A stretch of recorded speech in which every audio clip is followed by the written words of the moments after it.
I'm so excited to be here and humbled and grateful. I want to thank the event organizers as well as the previous speakers. It's been really great. And it's so awesome to see such an amazing product community here in Utah. I'm really excited to see where we take it over the next 7 years. And just got to get this out there in case anyone is concerned. No giants were harmed in the making of this presentation, so we're okay. I want to start with a quick demonstration. Can I get a volunteer that's willing to sort of stand up and speak loudly? Don't everyone raise your hands at once, please. Okay, here we go. Awesome, thank you. So I have a question for you. What is your favorite competitive team sport?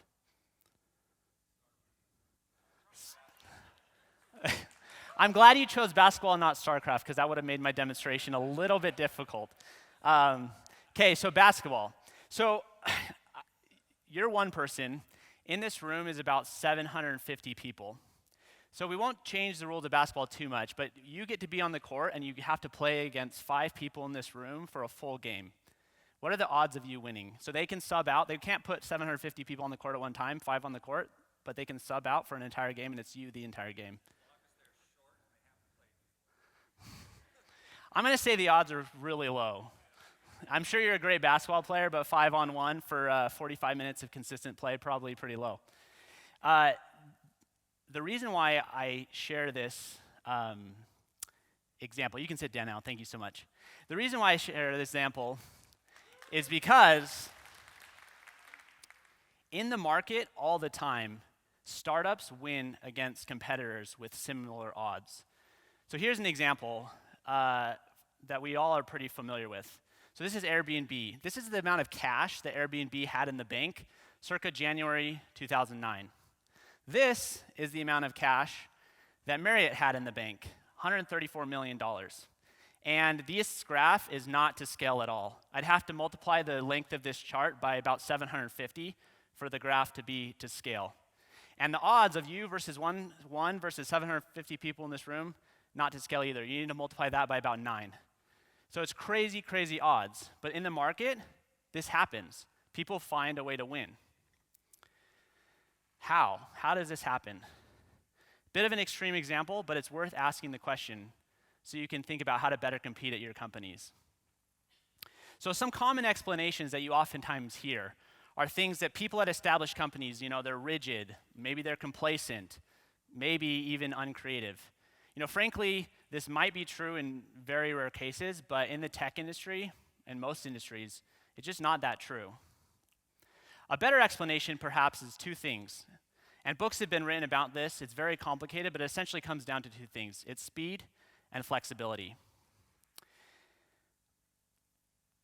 And a startup's decision-making process is the key ingredient to that speed and flexibility that startups have. And though time and time again in the market we see these stories of David's slaying Goliaths, I believe there's nothing deterministic about it. So by understanding the secret sauce and the special weapons of startups and how they make decisions, you can better compete at your company.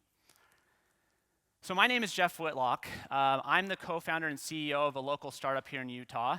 I started my career working at a large management consulting firm called McKinsey Co, where I got to work with companies that were very large, up to 50,000 people.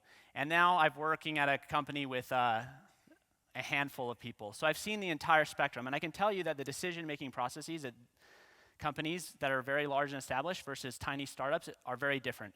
And I'd like to share just 3 lessons that I have learned through my experience working at startups and how they approach decision-making differently. So I want to start with just a quick caveat, though. Not all these lessons will apply in every context. There are reasons why startups are different than large established companies. But my hope is that in sharing a few lessons, you might be able to think about some decisions you're currently facing at your company right now differently. So I'm going to start off my story in 2016. I was working at a local smart home company here called Vivint. I was the product manager over their mobile application. I decided to leave Vivint and join a kind of an unknown startup in Kampala, Uganda. It was called Safeboda. And most of my coworkers, pretty much everyone in my network thought I was kind of crazy, pick up like a good career path, good job, and start, joined this tiny company in Uganda. So Safeboda was essentially initially started as just a community of drivers. Motorcycle taxis are a very large industry in many places in sub-Saharan Africa and Southeast Asia. And basically the idea is what it sounds like. You just hop on the back of a motorcycle and someone drives you around. Great way to get through traffic, not the safest. So the founders decided to say, hey, let's just try to give these drivers some helmets and let's sell them some helmets. That progressed to become a community of drivers, and then in the wake of Uber, they decided to try and make kind of an Uber for motorcycle taxis in sub-Saharan Africa. So when I joined, the company had been in existence for about 2 years, but it was still a very small team. And they had just launched the first version of their app, and it looked like this. We had a very small team of Ugandan developers. They were an amazing team. In fact, 2 of them now work at Apple and 1 works at Facebook. So an amazing team, but it was very small, and we had to build 2 apps, an app for the motorcycle drivers and an app for the customers. And we were building it across 2 platforms. How the app worked was essentially a customer would get the app, request a ride. That ride would then notify our call center, and our call center would call the person requesting and say, okay, where would you like to be picked up? So it was a little bit of a hybrid in a call center because they were coming from a call center background. And it sounds like a little surprising to this audience, but it actually kind of made sense in the cultural context there because, call centers are a lot cheaper. Our drivers had a difficult time with maps, so it was easier for them to be told by an operator where to go. But the problem was that it wasn't enough of a better experience for customers than just getting an offline ride to get them to adopt the app, and there was no way to monetize it if they were taking their rides off the app. So the app was marginally better, but we were not hitting our KPIs. People were still taking tons of offline rides. Our cancellations were very high. The time to pick up was way too long. So my first week in the job, the co-founder over product just wasn't there. I showed up and he was traveling, raising money, and so I didn't really know what to do, so I just started learning. The beginning of my second week, he calls me up and he says, hey, Jeff, what's going on? What do you think we should do? I said, well, I've been here for a week. I don't know. And he said, well, come on, you must have some recommendations. You've been here a week. We got to move fast. I said, well, we probably should stop developing the iOS app, and we might want to think about rebuilding the entire product. He said, okay, stop building iOS. We'll talk about rebuilding the product when I get back. And that was it. That was the decision. And I was totally blown away because at my other company, like a decision to kill a major product like that probably would have been weeks of meetings, lots of analysis and charts and graphs, maybe some politicking. But that decision was just made very, very fast. In fact, this was the only data analysis we did to make that decision. I just did a quick report to see how many rides were done on iOS and how many rides were done on Android, and that was it. And we made the decision. So I'm going to pause that story and just introduce a concept. Like I said, my background is in consulting, so I love frameworks, and I'm going to introduce one here. So I apologize if it's a little intellectual, but I think you'll find it interesting. And sort of working through this framework, I actually got some value in some decisions I'm currently making at my current startup. So on the first axis, you have knowable decisions. So this is the problem type, the problem type. So you have knowable problems. These are problems that are sort of self-contained, might be difficult to solve, but they follow a specific set of rules and processes. These tend to be maybe technical in nature or perhaps legal or regulatory. Then you have unknowable problems. These are problems with too many unknowns and perhaps too much interreaction between the different variables to reduce to rules and processes. Then we have another axis, 2x2s. A favorite of consultants. So you have reversible decisions, which are decisions that can be changed or reversed without tremendous consequences. And then you have irreversible decisions. And these are decisions that it's either literally impossible to reverse them or doing so has significant consequences. It's not so much binary as it is a continuum, but it's helpful just for communicating to think about this as a 2x2. So I'm going to just kind of talk about some decisions we made at that startup Safeboda and put them into this framework. And I'm just going to kind of go through these pretty fast. So first, we had to make a decision to update our ride matching algorithm. That was the algorithm of how do we pair drivers to customers requesting an app. This is a technical problem. Maybe some unknowns, but for the most part, it's pretty mathematical. It's an algorithm. And so it's a reversible, knowable problem. So at any point in time, we could decide to scrap the algorithm we were building, and it wouldn't significantly hurt our business. Another example is this one I just named about stopping to build the iOS app. It's totally unknown, really. It's too many unknown variables to know whether or not that was the right decision at the right time. But stopping, it's pretty easy to reverse because you can essentially start again. Maybe a little bit of opportunity cost lost, but it's certainly not an irreversible decision. Making the decision to rebuild your entire back-end infrastructure is a knowable problem. It's technically doable and you know how to do it, but it's potentially irreversible for a startup because it can kill you if you spend a lot of time on it and then decide you have to change your mind. And then lastly, that ultimate decision, which the founder wanted to talk more about, is should we rebuild our entire product and reconceptualize it? That's an unknowable, irreversible problem, and one that probably takes a little bit more thought and consideration. So now, I'm going to share some strategies on how to deal with each of these problems in each of these quadrants. So for knowable, reversible problems or situations, you want to time box your research and analysis and then act as soon as possible. Just act.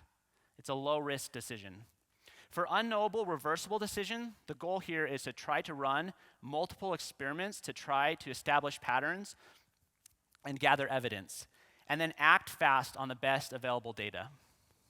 For knowable, irreversible problems, you want to conduct an appropriate amount of research analysis. Typically, it's a good idea to let the problem sit with you for a little bit. You don't want to rush this decision because it's irreversible, but ultimately act. And lastly, for unknowable, irreversible decisions, you want to break it down, if at all possible. You don't want to be making decisions in this quadrant. If you find yourself forced to make a decision in this quadrant, your rule of thumb should be, can we break this decision down or approach it in a different way? If you have to make a decision in this quadrant, use heuristics, which are just simple rules of thumb that essentially simplify the decision because there's too many unknowns to be analytical. Use your values, and then act. So that's kind of the framework there. So too often in big companies, you see them default to this lower right corner. It's like, I don't know what it is for you guys. Too many brain functions working at once. So you see people acting down here, and this is the default oftentimes for big companies. You see lots of charts, graphs, analysis, expert opinions, discussions. And the reason why this often happens is because business leaders feel safe in this quadrant. It's a warm blanket. It's CYA if you can basically pretend as if it's an analytical problem and you can solve it with an analysis and you have lots of data to back it up. But it's oftentimes slow when you're operating in this quadrant. Startups, on the other hand, try as much as possible to live in this quadrant. We try to run experiments really quickly, and the reason why is because oftentimes we don't have the resources or the time to gather the data, immense amount of data, don't have the ability to do really complicated analyses. And also, if we make too many irreversible decisions that are wrong, it kills us. So here's a quick story from my current startup, Unbird, on how we approached a similar type of situation using this framework, just to sort of drive the point home. So we found ourselves in a similar situation. We had launched a V1 of our product, got some good feedback, some initial people interested in what we were doing. But at the end of the day, we figured out a fundamental problem. There was a mismatch between the job that our problem was trying to solve and the customer set that we were serving. And we saw this, ultimately, the result of that was that people were using the product infrequently, just too infrequently to really build a sustainable business on. So we asked ourselves this difficult question: should we rebuild this product? It's a tough question as a startup. So what we did is we first said, okay, how do we break this down before we have to really make this decision? So first, it's like, well, should we just engage in the research required? Should we at least go out and do some discovery work to see if we can think of a way to reconceptualize our problem? Maybe solve a slightly different problem, maybe tweak the solution. So we went out and we talked to over 100 product managers. That's who our product service. We created a good old-fashioned spreadsheet and just went out and did interviews, structured interviews with tons of people, discovery interviews. After that, we asked ourselves the question, is it worth it to prototype some of the ideas that came out of these interviews? Again, maybe an unknowable problem, but definitely a reversible decision. So you make that decision. After building a prototype, we said, hey, this looks pretty good. Should we validate it? Again, a reversible decision. So we tested the prototype with lots of people, got feedback, and then we get to the decision, do we actually want to start writing software and building? The first time on this round, we didn't quite feel comfortable, and so we did the first steps 1 through 3 again before ultimately making that decision. Which brings me to the first kind of lesson here from startups is to match your decision process to your risks. So you want to make sure that you understand your risk scenario, both in the problem you're facing and the decisions in front of you before deciding your decision process. And some suggestions on how to implement this at your company. First, like I said, identify your risk scenario and match your process to the level of risk. Another suggestion is to make decisions outside meetings. If a decision is reversible, it's very easy. You don't need to build lots of consensus. You can empower your teammates to just make decisions. You don't have to call big meetings to make these types of decisions. And third is reframe your perception of risk at your company. Oftentimes, there's just as much risk in not taking action as there is risk in taking a specific action. But we tend to view action as the dominant risk. All right, so back to Safeboda on my story. We decided to rebuild the product, ultimately, and we felt really good about it. We started kind of warming our customers and our drivers to get excited about it. But we ultimately asked ourselves, okay, where do we start to launch this? We had 1,000 drivers all over Kampala, which was the city we were in, and our customers were anticipating the new product. Our investors were also saying, okay, you're spending this time building a new product, where's the growth? So they were giving us some pressure for growth. So it was a little bit of a scary time.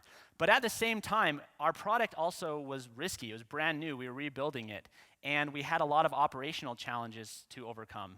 We wanted to make sure that if we launched again, that we could deliver a great customer experience or at least recover every single time we failed to deliver a good, successful ride. So in order to do that, we decided we had to narrow a bit. So this is what we did. We took a specific geographical area, which was a small subset of the area we were previously operating in, and said we're only going to launch in this area. If anyone outside of this area tries to request a ride on the app, we'll just tell them up front, we're very sorry, but Safeboda is not currently supporting where you're requesting from. Here's where we support from. And so to put this in context, that green area was where we limited it to for our relaunch, and the whole map up there was where we were operating before. So this was a scary decision. We were really worried about the drivers outside of this area being offended because they weren't getting access to the new app. We were worried about customers who maybe were living outside of this area and trying to commute in, being upset at us because they couldn't use our product. And so it was a really scary decision. But we knew that we had to limit in order to deliver a great customer experience and in order to have good balance between our supply of drivers and our supply of requests within a given area. So in a world when there's lots of pressure to go big, it's really important to remember that there are lots of benefits in narrowing. By making this decision, although it was a difficult decision, we had a lot of benefits. We were able to launch faster because operations was easier, had less time to get ready. And so the faster we launched, the sooner we started learning. We took on less immediate risk. We were able to generate demand, actually, because of the scarcity effect. People outside of our area were like, hey, I want access to this. We were able to get a map of where people were requesting from outside of the area to help guide us where to grow. And we were able to deliver a great experience. The term MVP is often used, although it started in startup literature, it's now, I think, came across the entire product ecosystem. Everyone's familiar with this term and it's oftentimes used in our job. But the term MVP typically only refers to product features. When conceptualizing an opportunity, it's really important to remember that there are a lot of other ways you can narrow besides product features. Some examples are you can narrow your customer scope, the customers you decide to target, and the market opportunity. You can narrow your problem scope, focus on fewer jobs to be done from your customers or fewer pain points. You can narrow your solution scope, which is kind of what MVP refers to, but it's very important to remember that limiting features or narrowing features is not the only dimension that you can narrow. Safeboda is a fantastic example of going big by starting small. Their evolution, I think, is just so amazing. It's first, literally just let's sell helmets to drivers that they can give their passengers to make this ride experience more safe. Then it's let's build an association of drivers, give them similar uniforms, have them pay to join the association. Then evolved in, okay, let's start a call center and people can call in so that our drivers in the association can get more business. Then let's launch an app and monetize it through rides on the app. And now they're a fintech platform Series B fintech platform in 5 countries in Africa. Just a really amazing evolution. You can absolutely go big by narrowing and starting small. So just another framework for you, when is it valuable to narrow? On one axis here, you have resource constraints. They can go from low to high. On the bottom axis, you have risk and uncertainty. So as your resource constraints are higher and your risk and uncertainty are higher, there's almost always more value in narrowing. So just an easy framework to think about if you're considering, is there some decision that I'm facing right now where I can narrow the scope on some important dimension? There are challenges in big organizations with narrowing, and some of these can be the need for business cases. Sometimes if you're going narrow on a market opportunity, if the business case doesn't line up, a project won't get green-lighted. Sometimes there's conflicting incentives. Individual managers don't want to go narrow. They want bigger headcounts and more political influence within an organization. There's also the growth treadmill. As organizations get bigger and bigger, the opportunities they have to look at to maintain the growth expected by the market also get bigger. But what that happens is it causes big companies to overlook small and rapidly growing opportunities. So we experienced an opportunity at my current startup, Unbird, to try and to have an opportunity to narrow. We had just gone through the Techstars program, and we sold a big vision to our investors, one that could get them excited and want to put money into our company. And that vision involved using machine learning and natural language processing to extract insights from unstructured qualitative data for product managers. We were really confident that there was value and that we could deliver that. But if we went all in on this from day one, there's a strong possibility that that would be an irreversible, unknowable decision that could potentially take the company if we were wrong. We're a small resource-constrained team. So we decided to limit. And what we decided to do is basically we said, we've done a lot of these analyses for our customers. We've done them manually so that we could learn how to build our product. And we have a very good idea of what types of words typically can be categorized in similar ways. So what we decided to do is to essentially spoof intelligence by just creating lookup tables. If any of these words are in a review, tag it as X. So it looks really intelligent to the customer, but it's literally as simple as a lookup table. And even now we're asking ourselves, are there ways we can narrow either our customer focus or our solution focus to deliver a better customer experience and not overwhelm ourselves? So this gets to the second lesson from my startup experience. Start uncomfortably narrow. You can dream big, but start as small as possible. Rethink MVP. MVP is a great concept, but there's other ways to go minimum than just your product and just your feature set. And then when you are building smart, start with the smallest valid test. There are many ways to test before you ever write code, from interviews, smoke tests, prototypes, and other ways that people are thinking of all the time. So now, for my last lesson, I go back to Safeboda one last time. We had built the product, the launch had gone well, things were going well, when Uber did something that terrified us. They launched their taxi service in Uganda, in Kampala, in the same city we were in. And at the same time, they launched their own Uber for motorcycle taxis in Southeast Asia. I was so terrified. I spent so much of my time looking at what they were doing. Oh my gosh, they're going to crush us. How can I counter this? What are they doing in their app? I spent so much of my time focusing on this. I had a similar experience when working at Vivint when Google acquired Nest. We were really concerned about Google entering the smart home space. But at the end of the day, I just had to realize that Uber was so much bigger than us, so much more experience, so much more money, so many more resources that just thinking about them terrified me. So out of my own psychological safety, after a few days of doing that, I just decided to ignore them and just keep doing our own work. While I was preparing for this presentation, I actually texted the co-founder of Safeboda and said, how are things going with the Safeboda versus Uber battle? And he said, so I didn't know this, but actually Uber ended up launching Uber for motorcycle taxis in Kampala to compete directly with Safeboda. And Safeboda actually has 75% market share relative to Uber and the other competitors. So they're actually beating Uber by a ton. And overall, actually, the entrance of Uber into their market did more just for the general awareness of the ecosystem and lifted all the boats any more than it had negative impacts on Safeboda's specific business.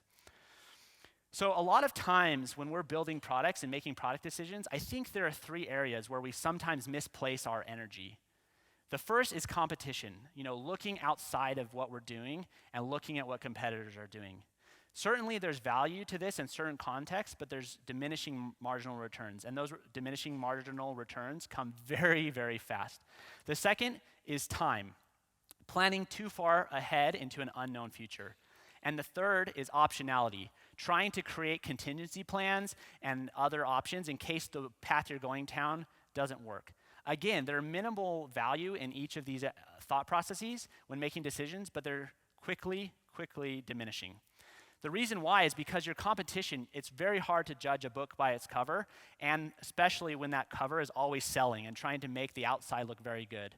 Also, you can assume that things are analogous when they're oftentimes not analogous at all.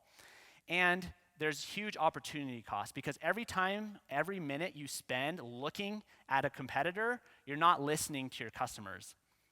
Thinking about time, planning too far in the future and trying to make decisions in the future has a lot of problems because in an increasingly changing world, your plans tomorrow can become irrelevant faster than you even imagined. And if you're not learning fast, and those plans should definitely be changing. So if they're not changing, there's a problem. And when you think about optionality, there's a problem also because the magic happens when you fully commit. So this is what we did at Unbird. This is our roadmap, essentially. It's just a Figma prototype on our product rebuild. We're not thinking we're too much in the future. We're focused entirely on MVP. Yes, we have a big vision, but as far as specific plans, we're spending all of our time on can this next release work? Because if it doesn't, we might not live to figure out if our big vision will ever even get there. And we're all in on making this work. So this gets to the final lesson, which is limit where you look. So when you decide or making product decisions, limit your decisions to the places where you have good data and you actually can make an influence. So here are a few suggestions. One, ignore the competition. It's a little bit of a paradox, but you can typically compete better by not looking at your competition at all. Secondly, a little controversial, but ditch roadmaps. Make your milestones more around learning and less around feature delivery, particularly very far in the future. Because if you're not changing, you're not learning. And lastly, go all in. Magic happens when your team just commits and you're incentivized and supported to achieve greatness. So those are my 3 lessons from today. The first is match your decision-making process to your risk scenario. The second is to start uncomfortably narrow. And the third is to limit where you look. I hope that one of these lessons might give you a new perspective as you consider some product decisions you're thinking and grappling with right now so that you and your company can keep winning. Thank you. All right, this shouldn't be a surprise to you. Okay. Being a startup guy in a room full of people that mostly work for larger organizations. But how can you apply startup-style decision-making in an enterprise-level organization? Well, I must have been bad at my talk because that's what I was trying to suggest. So in the deck, those are some of the decisions that some of the suggestions for each of those lessons. I kind of gave 3 suggestions. And that question actually came really early in your talk. Okay, cool. That's good. But to be honest, I think one thing is just having a conversation. Like for example,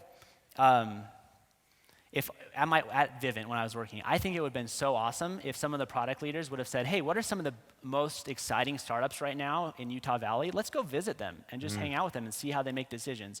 I think a lot of times it's just not on people's radar and how it can happen. So that can at least get a conversation started.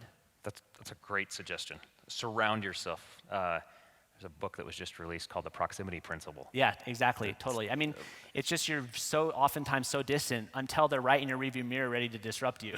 Absolutely.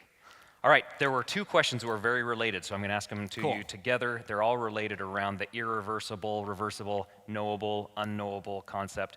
The question is, good job, by the way. That's good. What is an example of an irreversible and unknowable decision from your experience? And then I've got a follow-up. Perfect. So the one example I gave was when at both Safeboda and at Unbird, when we sort of decided to pull the plug on the old product and rebuild. Now, like I said, it's a bit of a continuum, right? So technically, if we made the decision to completely rebuild our product and we decided 1 month into it to go back and change our mind, potentially we could have done that and it wouldn't have had drastic consequences, but every minute you walk down that path, it becomes harder to reverse that decision. And for a startup, that's tremendous consequences, right?